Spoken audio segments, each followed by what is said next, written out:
Саламатсыздар, урматтуу коллегалар, урматтуу төраға. Өткөнкү жумада 2018 жылдын бюджет аткарылышы боюнча каралды эле. Бүгүнкү күндө дагы күн тартибинде. Аны эртең күн тартибинде жок экен да, бул биринчи маселе. Ошону карайбыз, карабайбызбы же башка күнгө карайбызбы? Кийинки маселе.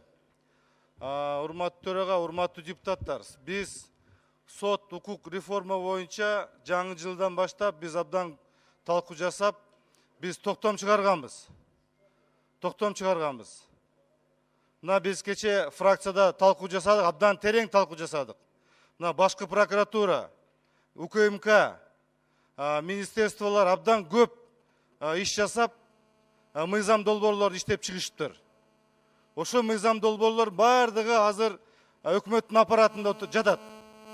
Эмне ошол мыйзам долбоорлорду эмне туздап куруп жейби жаларды? Тезирээк алып келбейби бул жерге, бизге тиги парламентке? Мына бизге ошо карап атканда бүгүн тергөөчүлөр ошол иш менен, бардык иш менен тиги көмүлүп ишти аткара албай калышты. Мына мындай айтканда сейфтерге батпай калды. Эртең 2020 жылга бюджетке ошо сейфти сатып алуу боюнча киргизип жүрбөйлүк дагы. Сейф жетпей. Мына элдер канча нааразы болуп атат, элдер. Ошол арыздар каралбай атат. Ал жер тергөөчүлөр иштерди жасай албай атат деген мына ушундай көп сөздөрдү айтылып атат.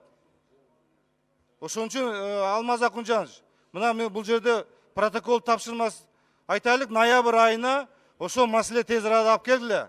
Анткени жаңы жылга барганда биз көмүлүп калабыз биз иштер менен. Рахмат. Рахмат. Экинчи